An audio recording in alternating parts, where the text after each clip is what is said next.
present our and introduce our speakers. George Roos.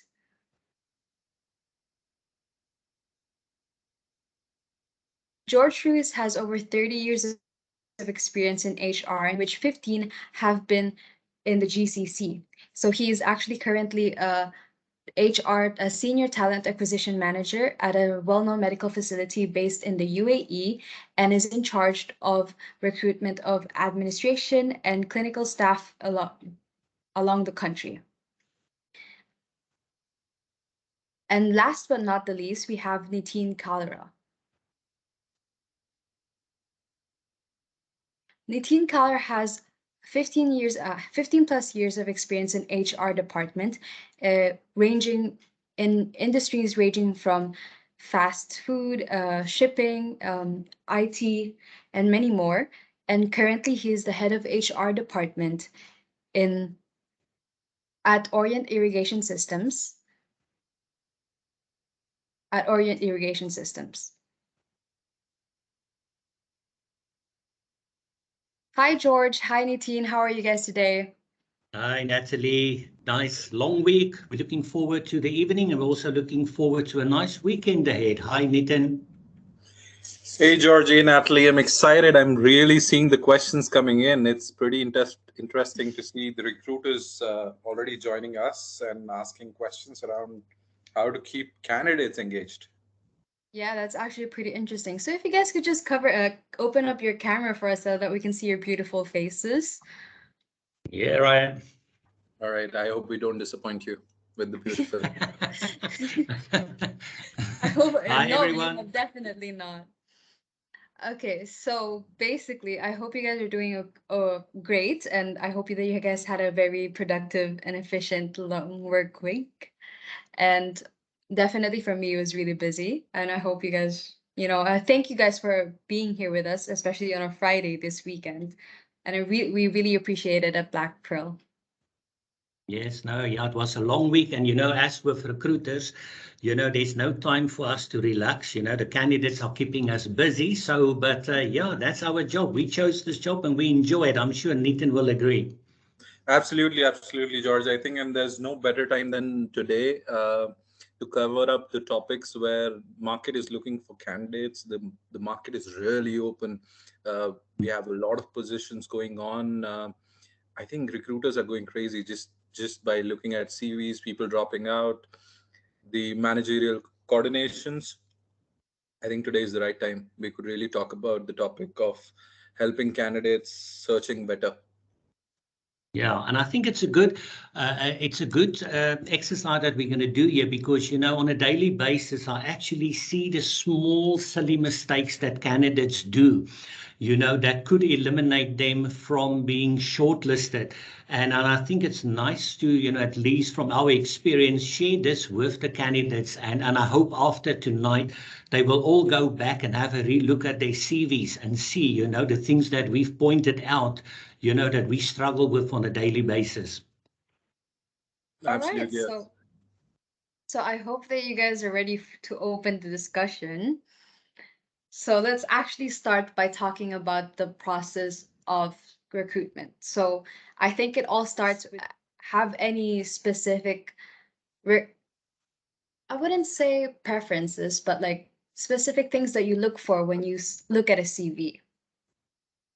Nitin, if I can just kick off here, I think there's nothing nice if you, and you're quite right, we go through hundreds of CVs on a daily basis, whether it's a CV or it's a profile on LinkedIn or on a job portal.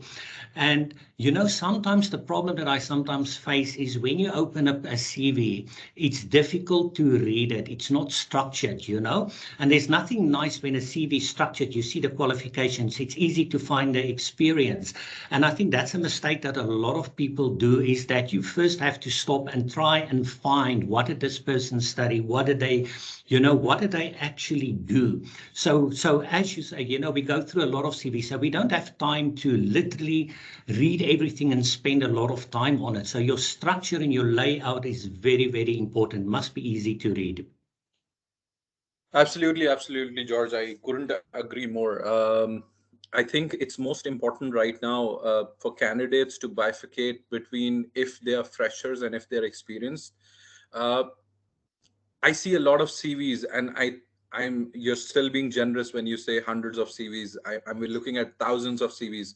I can give you an example of day before yesterday. We posted a job post, and at present, I have 264 CVs with me in less than 36 hours, right? And going through all those CVs, I can only vouch that candidates needs to understand when a recruiter looks at, or when an HR person looks at CV, they are precisely looking at first to ensure that the job description is being filled uh, Mm. through those words that they've put on the resume. So first, everybody is looking at their experience. The second is when we tap into look at whether they meet the educational criteria. And I don't think most of us are really interested or really looking forward to know hobbies until unless we meet these individuals, Yeah. because it takes a lot of space on the CVs. The important criteria is you put your experience in the right manner. It could be from top to bottom, bottom to top. I'd always prefer top to bottom. Put your skills into place, and then put your education, awards, anything that you have in place. Words. Now, I found in a lot of CVs, people talk generic, general, if it's for a HR manager position, they will cover what an HR manager should do. I'm not interested in that. I want to know, what did you as an HR manager do? I want to see, what have you organized? What have you implemented? What have you delivered? What problem solvings that you do, things that you've done. That's what we are interested in. I agree, George, and I think uh, in this part of the region, there's a lot of space on the CVs. I think I'd put it as do not do on your CVs. Do not put a photographs, right? Do not mention your date of birth. It's absolutely unnecessary. It also puts you into a situation of coming into biasness for somebody not looking forward to hire a aged person, somebody looking forward to hire a nationality. Do not put those individual information that can really outlie you in the selection process. George mentioned the most important guideline when doing a CV screening, I would say, and it's personally helped me also. Try when you're applying for a position, try to apply it maximum in 2 windows of a day, right? I'd say apply either in the first half, in the starting of the day. That's when most of us, when we get onto the job, we start doing CV searching, CV reviewing, because the day just started. Or you do exactly after the evening. That ways your CV will always be on the top of the pile for us to look at. Yes, a lot of us will still go through first in, first out method, and we will be looking at first CVs who've come down and then coming to your CVs. But this approach really gives you a heads up in terms of reaching the right box. Mm. What I found many times is that see on LinkedIn, and then you see, wow, this is this person, and this is what I'm looking for. But when you get the CV, then you realize, but their current position titles differ from what they say they are. And on LinkedIn they are regional manager, but at the CV say something else. So people need to make sure that your LinkedIn profile should almost be like your CV as well. The other problem that I've seen on LinkedIn as well is that people do mention where they work and what their job title is, but they don't put what they're doing there. So it's very, very important that people, because we use LinkedIn a lot in recruitment. So it's very crucial for people to make sure that candidates, that their CV is almost like a replica on LinkedIn, because we use that, especially when we headhunting. There's a lot, and in every organization you have a different position title, you have a different way of saying it. In our own field, if you look at, there's a human resources manager, there's a people culture manager, there's a people experience manager, people partner manager. It's just getting diversified. It's better, even if you want to put your designation as a market facing designation, you manage that in your CV and LinkedIn correctly, right? There are organizations where individuals, or small organization where individuals are probably at a title of assistant manager, but they're actually managing the entire department. There is no harm in saying you're managing or you're heading that department, right? But ensure you put your content around it accordingly. And I think when George is saying, Natalie, about altering your CV as per the position. See, in our line of work, you end up doing analytics, you end up doing onboarding, you end up doing background checks, exits, everything, right? Now if you put all of that in the CV, I have a 15 years of experience, and I'm sure George, he will have a booklet of CV for himself if he just puts all his experience in one CV. So you need to remember that when you're applying for a HR business partner or a sales position, right, you match those skill sets and put it in your CV instead of putting everything in your CV for us to go through. Oh, you did pre-sales, you did after sales, but you have no sales experience, right? And a lot of people, they do is they put everything in one CV and they kind of just apply, right? It doesn't Yeah. help. You have to stay relevant to the position and job. So if in our field you're applying for an HR business partner or an HR analytics position, you need to remember you're talking about numbers game. You need to remember you're talking about Excel sheets, analysis every day in day out. The HR heads, the partners will be after your life asking for more data. Have you worked on that data? Yes. Did you really highlighted that in the CV for us? If that's not getting answered, most of the time your CV is just going to go, okay, yeah, he's done HR. No, he's not an analytics guy. Move him out. Yeah, Moment you open a CV, the first page itself will tell you whether this person hits the profile or he doesn't hit the profile. So Because a that's where you, question, Nitin. yes, You Natalie. said you mentioned this is just really interesting because I've actually read some and seen some videos that tell you like, oh, like the first impression makes like the biggest difference, right? So once you see those information in that first page, do So you just Natalie, immediately go like, oh, this is not gonna yeah, be I the wouldn't right say that. person? I'm not being biased on that, that it's a first impression. But all I'm saying when I'm talking about first page, it basically means the candidate has made an effort to make changes according to what he's applying for, right? Mm-hmm. When you, out of, I would say about 5 out of 10 CVs is difficult to read. You know, Mm-hmm. it's so nice for me when I get a CV and it's so nicely structured, easy to follow. And you know what, some candidates is quite good at. They know what you are looking for, especially if there's certain certifications you want them to have, certain experience, and they bold that for you, and it stands out. So the moment you see it, your eyes immediately draws to those points that you're looking for. So you don't even have to read everything. Then you can see, you know, yes, this person, you know, that's what you're looking for. So it's nice to get CVs like that. And another thing that I see some people do, they do these different fancy italics types of you can't read it. It's too fancy, you know. You know, So simple is the best way to go, keep it basically. plain and simple, and uh, don't put pictures and colors and everything Yeah. on there, you know. So I and actually remember, have a question from mhm. one of the chat. What are your thoughts about using a service of a CV writing professional? Ah, um, Let me pick that up, George. go, it's yours. I to, will add to on. be to be very honest, nobody can write your CV better than you, right? It's about articulating it. Trust me, I can give you 15 websites today. You go put your details or put that designation. It'll give you 20-25 different type of bullet points which you can pick and drop in your CV. Mhm. But that's not going to help, because when you get in front of a reporting manager who literally goes line by line in your CV, right? That's when he'll catch you. And then you're Yeah. wasting your time, you're wasting the reporting manager time. It's I think, basically like you guys have an algorithm when you screen a CV, just oh, this is I've seen this I before. think This is the same it's thing as important last for time. people to understand. See, there you always need to have two CVs format. Yes, you're making changes as per the job description. You need to have one format which you send out over emails, you put it as attachment. The second CV is CV when you're uploading it in the system. Remember, the system is an application tracking system. Mm-hmm. It will throw out your images, it will throw out any special format you've created or you've shown your experience as a timeline in it. It'll just wipe it off, right? Which means when ATS system you put keywords, I'm looking for an HR guy, and you put your experience in the trend line and you've not mentioned I have 15 years of experience, the ATS will ignore your CV. There are only Thank two you. formats that really work. You Yeah. either go in Calibri, right, or you go in Times.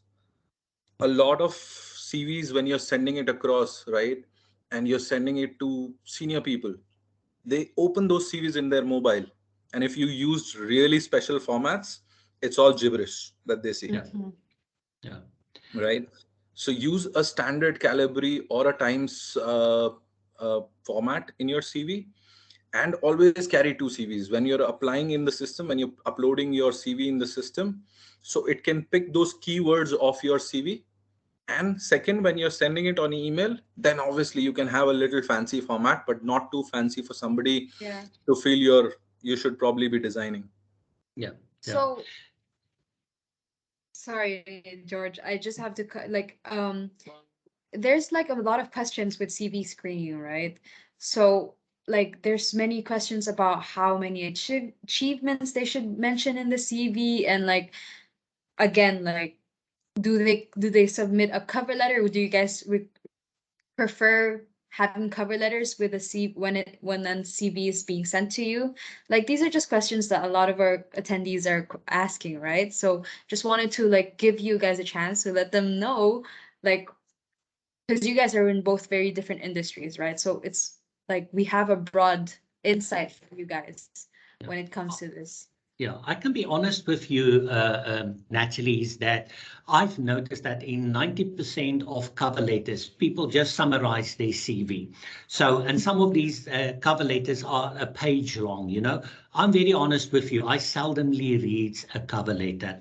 I go straight to the CV. I want to look and see what you've done, what you've achieved, what's your history, and so on. So I know there's people that feel like, yes, we have to have a cover letter. It's fine if you want to do that, but again, don't make it too long. Don't copy your repeat what's on your CV. If there's certain things that's applicable to the position and you want to highlight that, bring it out, but keep it short and to the point.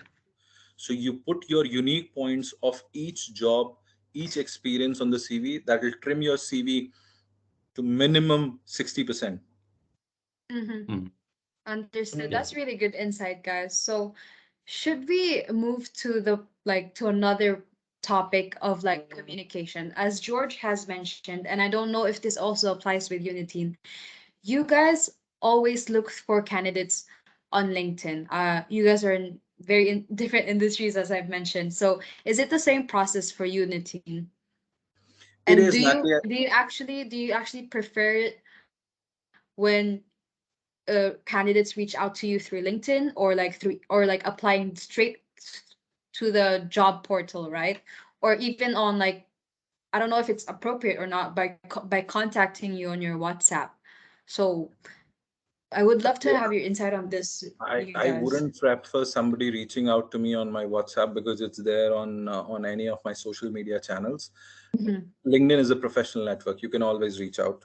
In my mhm, experience, or in my entire history or career, I've ensured I replied to 99% of the people, until and unless you're pestering me with the same message, or you're actually not applying but begging for a job, right? That's where I can help you to navigate if you fit something, right? But I can't really do anything more just because I'm in the HR, right? So what's important is you reach out. Yes, you can always reach out through LinkedIn to anybody. You can send a connection request. If they accept, you put a message.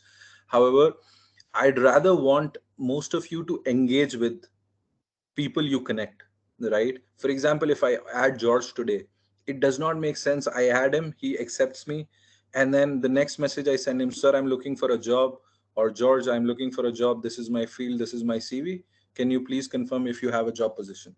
I'd rather engage on what George is posting on his LinkedIn, comment about something, give insight about what he's doing.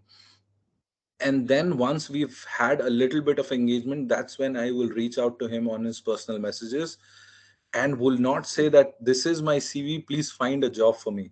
I'd rather say I've seen this position open up in your organization and I fit 80% of the criteria. Is there a way that I can be selected for the interview? To be honest with you, I'm only in healthcare. That's my whole career. I've been in healthcare. So I tend to only accept people in this field because that's where I am in for. So I get a lot of people from construction and those type of industries, which I do not accept because it's not my field, you know. I don't recruit for those type of industries. So I'm more interested in the other people. Now, like Nitin said as well, you know, I believe in if a candidate reach out to you, you know, you need to acknowledge, even if you don't have a job, you know, I've seen in the times when I was looking for positions, when I reach out to recruiters, I can tell you now about 95, I would even go up to 98% of recruiters don't even bother to acknowledge your CV. Now, I know most of the systems that we have nowadays will automatically, once you've registered or sent your CV, you will get it. But I try on LinkedIn to at least acknowledge every profile I get, even if I don't have a job. I think it's just because of my relationship that I want to have with candidates. It's my image as well out there. Sometimes I can't do it immediately. Sometimes I will only at a later stage, a few weeks later, you will hear from me. But you will hear from me eventually, you know. It's just time constraints. Yeah, you know, so I agree with what Nitin said. You know, I get it a lot, and it's a bit of a put off for me if someone sends you a request and you accept, and within seconds they say you have a job for me.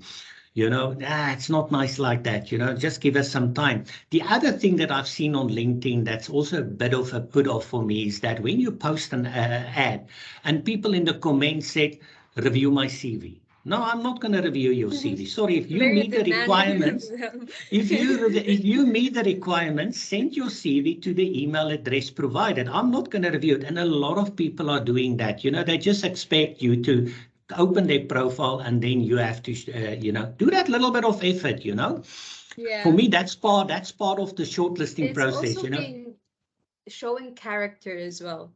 And That's of a course, like if you're trying to apply for a job, right, you have to show character as a candidate, obviously. Give me one Yeah, second. you know what, Natalie? I can understand there's people are desperate sometimes. People are looking for jobs, and the market is tough out there. Competition is great. You know, Mm-hmm. you've got one vacancy, one role to fill, and there's hundreds of applicants that wants to apply for the position, and uh, and that's why it's very important, you know, that people keep to the basic.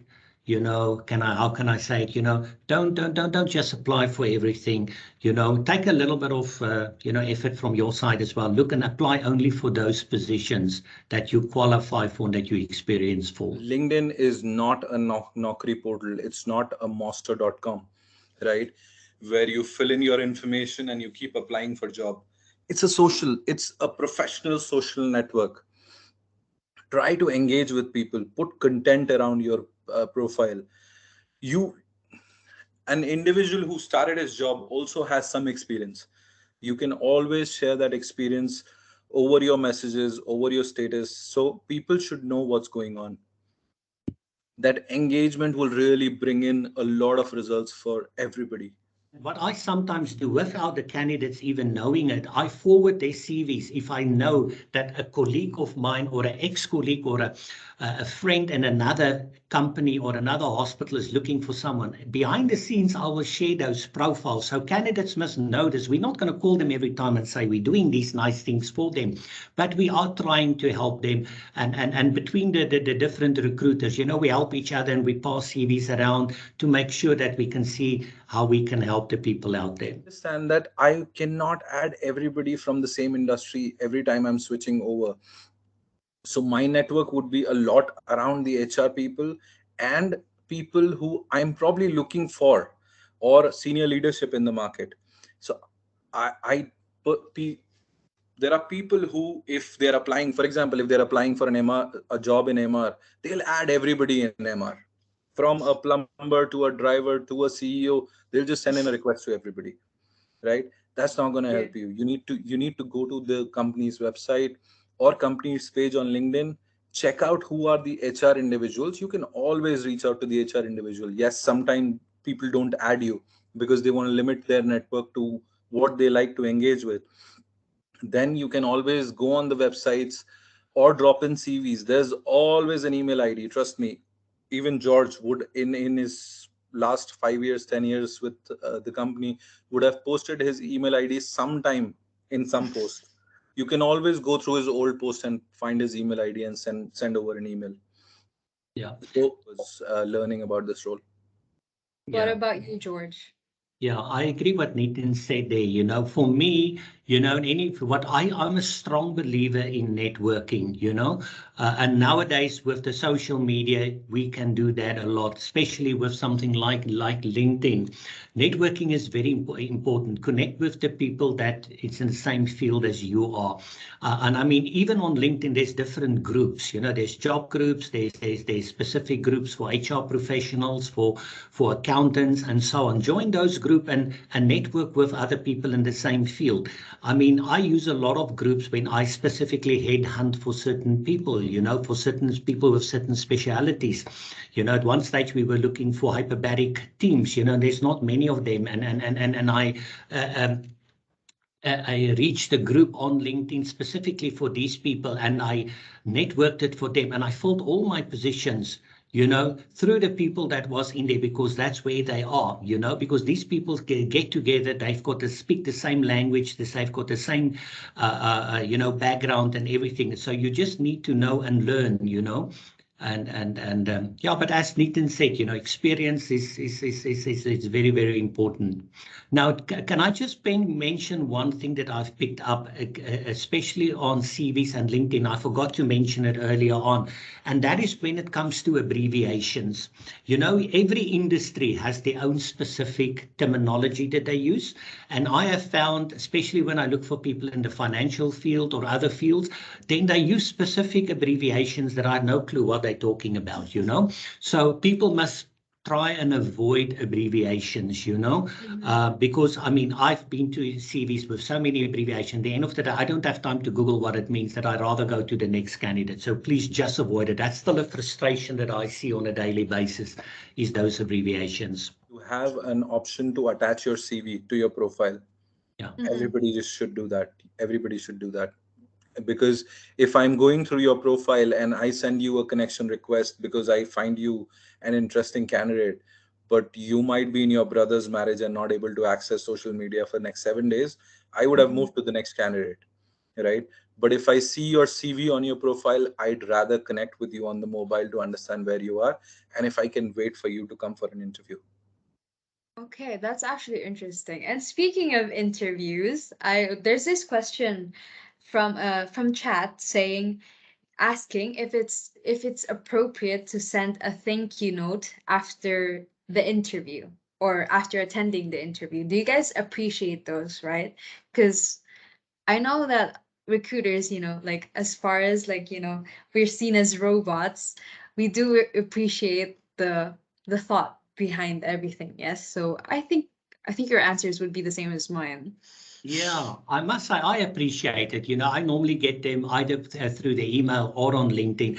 And that's nice if people appreciate the time that you've spent, the efforts you've done to arrange the interview for them. So yes, I really appreciate that, when people at least appreciate all the efforts you've done for them to, to at least have attend the interview. Yes, Yeah. absolutely. A thank you never harms. So yeah, I Yeah. mean, you can always send a thank you note to anybody you see that who's made effort to probably made your CV or made your profile progress further in next stages. And a connecting question to this is actually like, does it leave like a mark on your, like, does it leave an impression whenever a candidate does that after an interview? Obviously they've already left an impression, right? Because they've gone to the interview. But I think it just puts the ribbon on that gift.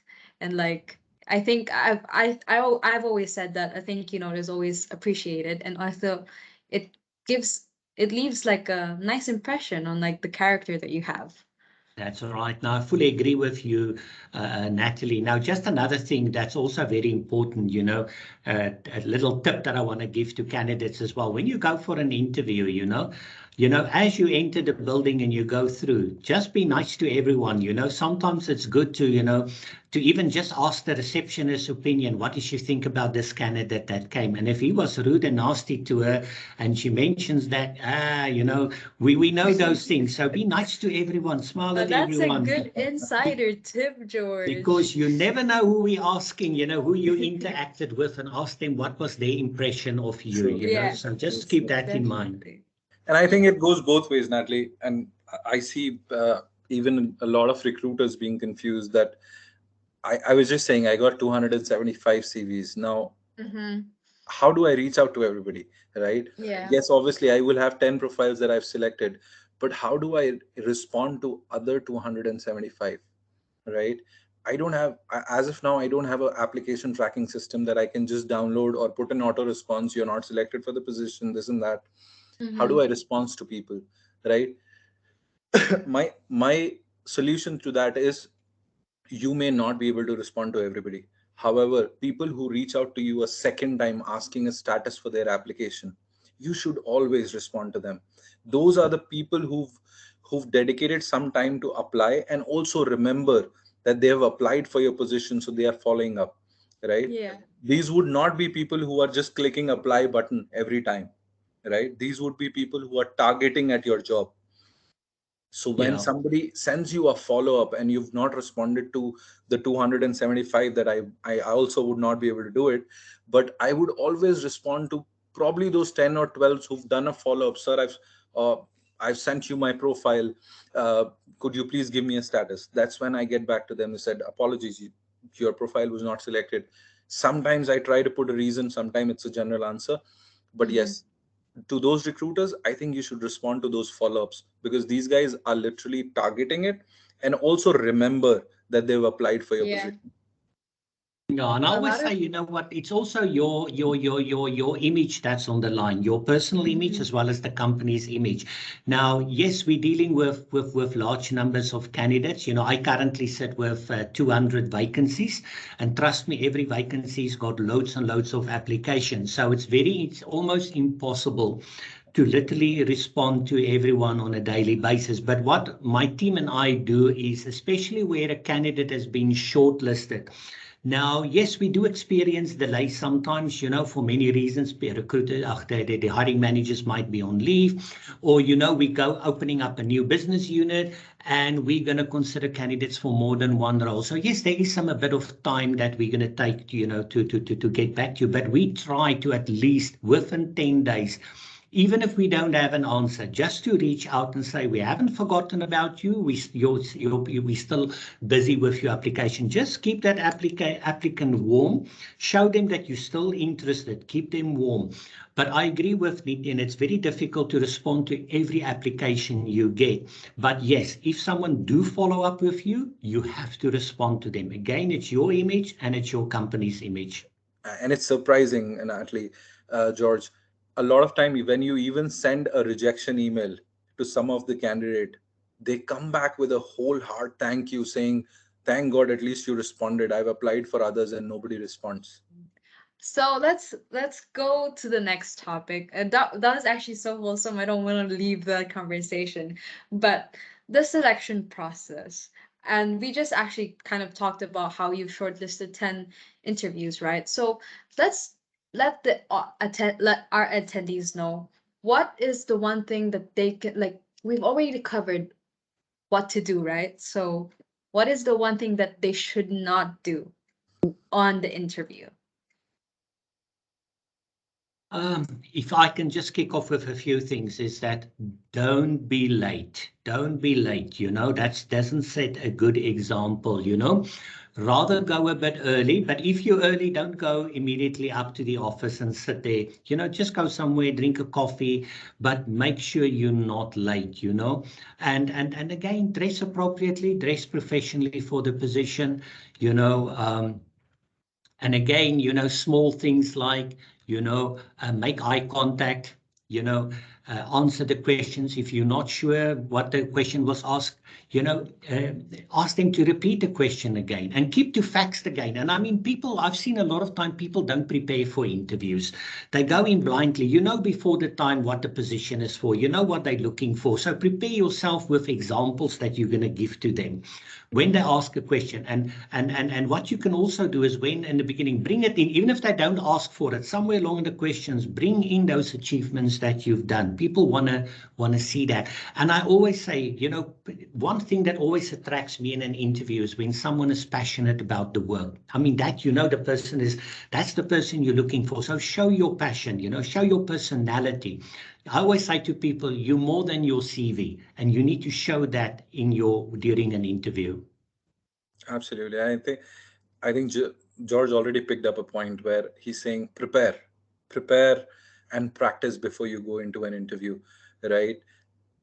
Two things very clearly that puts you either in a selection ratio or in at least the next stage of the ratio is how much you've prepared for that role.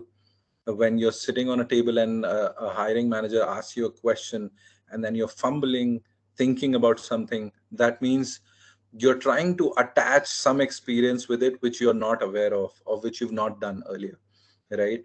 The second thing is your communication.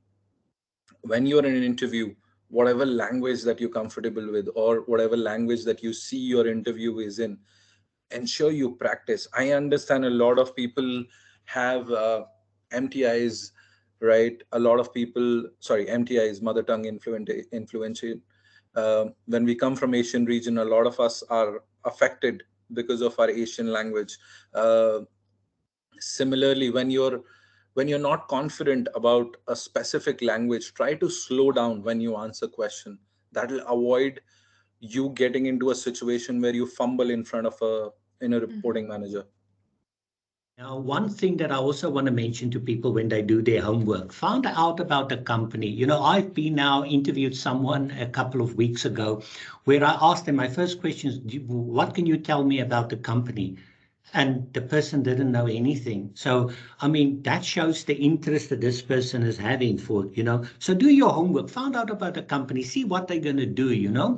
And just be careful, do that. And the other thing that I would say people must avoid, um, at the end, we're always going to ask you, do you have any questions for us? Please ask questions. Don't say, no, I don't have anything. Come prepared with some questions you're going to ask us as well. But please don't ask us what's the salary is going to be. Try and avoid that, because it shows us what's your priority. That's the money is more important than the role. We want to see your passion for the role. We want to see that you're up for challenges. You want to move forward. It's the money is important, but please, we will get, even if you selected, we will talk about the salary, but don't put it as the main purpose why you're there and you're only there for the money. It's a bit of a put off when candidates focus too much on that. True. I think it's really important for a candidate to ask questions. And I mean, guys, let's face it, it's not going to be a stupid question because you're not aware about it, right? You ask anything, you can always ask who's the CEO of the company if it's not on the website, right? But yeah, when you're studying about the company, study about the role and people around it. I'll give you a very interesting fact. If you're going for a business development position, right? And if you go on company's website, the company's what company does, all of it that is listed. But you can always go back on LinkedIn and go on the company page, find those business development guys, and if they are posting about something, you'll get more details than anybody else in the market, right? About what happens in that role. It'll get easier to communicate in that interview. Reach out to the people that is in that same field at the same company and see what they are doing.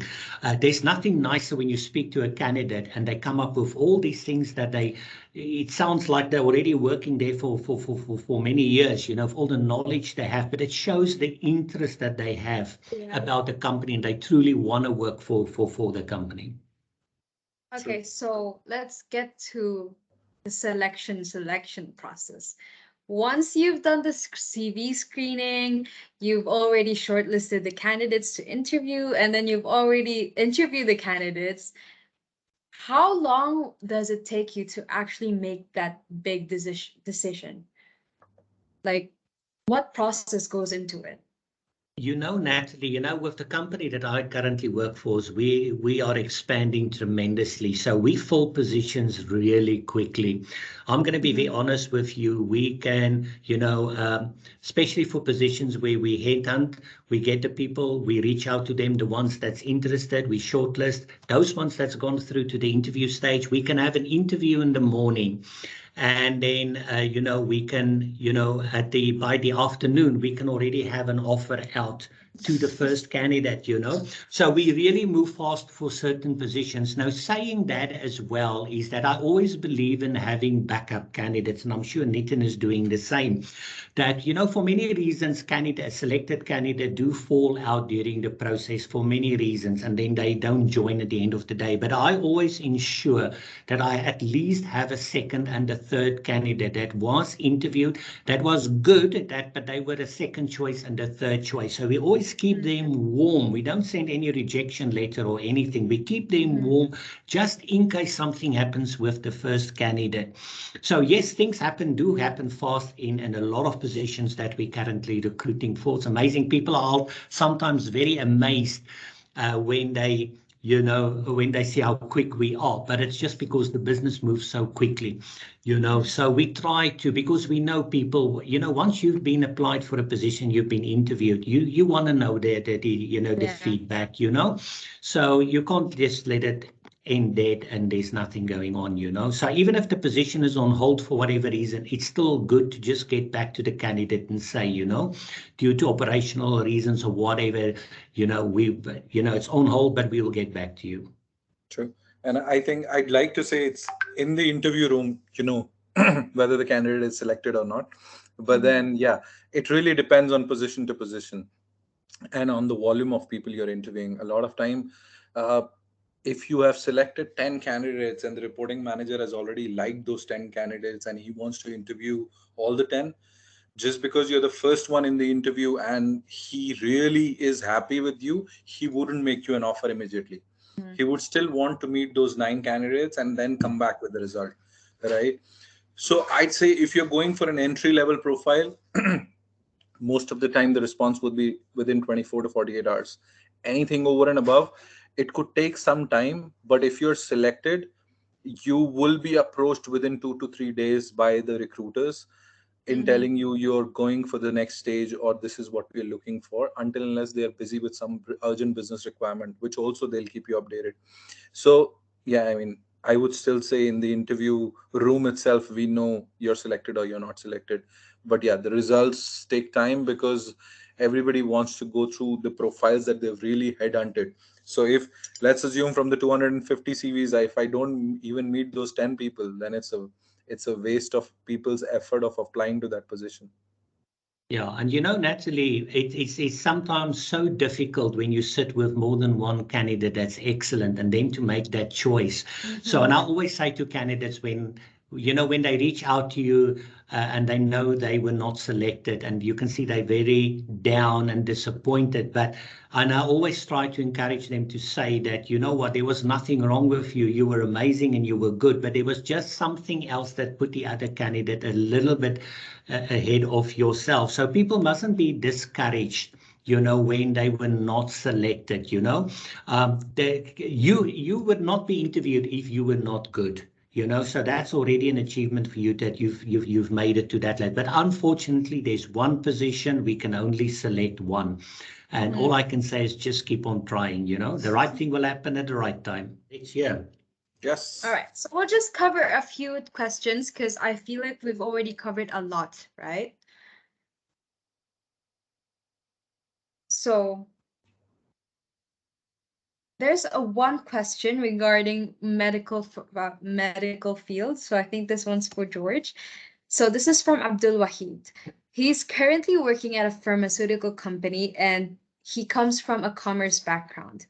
And he just recently finished a medical code course. So any tips on how he can change his career in the medical field?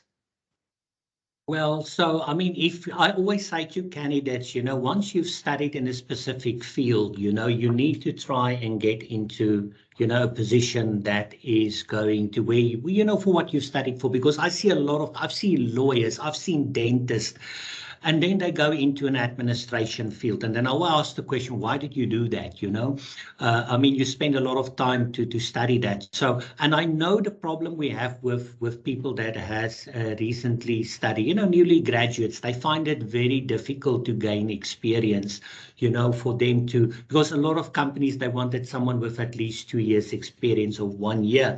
So only advice I can give people that doesn't have the experience, if you've studied in the field, try and get, even if you can do volunteer work, or you can do an internship. Some companies do make use of interns. We've got quite a few interns we use um, in the administration field. And this is the time for these people to gain experience. So really go out and try and see if you can at least get that 1 year experience. So at least you have something on your CV. There's nothing wrong. I get a lot of questions from candidates to ask me, does volunteer work count? I say yes. If you help for a month or two somewhere, that really counts. Put it in. For me, it shows the effort. You want to work, you want to gain it. And I see CVs where people do all these short-term works that they have, temporary work they do. But for me, that's a plus point because it shows that you want to work. And that's the person I would like to give a chance. So try and get experience, even if it's voluntarily, even if you don't get paid, but at least something that you can put on. And once you've got that experience, then it opens up for you to apply for more, and then, for more permanent positions. And Nitin, I think you've had a lot of experiences moving industries, right? So how do you, like, when you move industry, how do you justify, like, to the interviewer of the job that you're looking for, like, oh, I may not have experience in this industry, but I'm very adaptable, like in that term of words. Natalie, I'd say my field is really a common field. So, Mm-hmm. I mean, getting hands-on experience in one specific field, yes, it's very wonderful, but it's a very common field. So we can pick up those special items of any new fields that we'd like. However, in your case, if somebody is jumping a gun from a completely different field to a specialized role, I would say first you should be prepared to get into a fresher environment. I've seen people doing a 10 years experience in one field and then probably they upgrade themselves and get into a different field altogether. Guys, please remember you're fresh to that field. You will be treated as fresher and not a 10-year experienced person.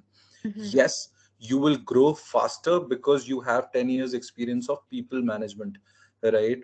So a fresher who will grow in that role probably in 2 years or 1 year, you might get those promotions or you might get that attention in less than 6 months because you've handled people before. But you should be ready to jump into the freshers list. Yep. So one last question again from chat. Thank you guys. Is since you guys have mentioned when you ask, do you have any questions for me in an interview?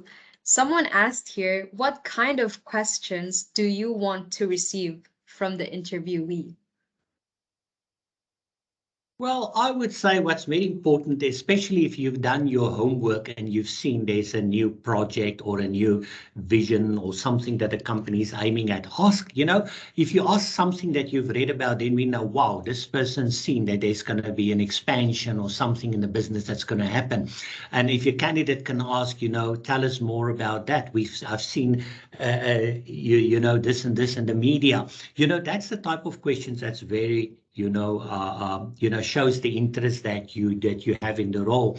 I mean, what I also like, I mean, one question you can ask is that, what do you expect from me? I always, a question that I always like is that, what keeps you up at night? And I had a candidate that asked me that once, what keeps you awake from the department? And it totally got me off guard, but it was actually a very good question. So, and I like those type of things when they bowl you out with a question like that. So look at, I say again, do your homework. You will see what the company's plans are.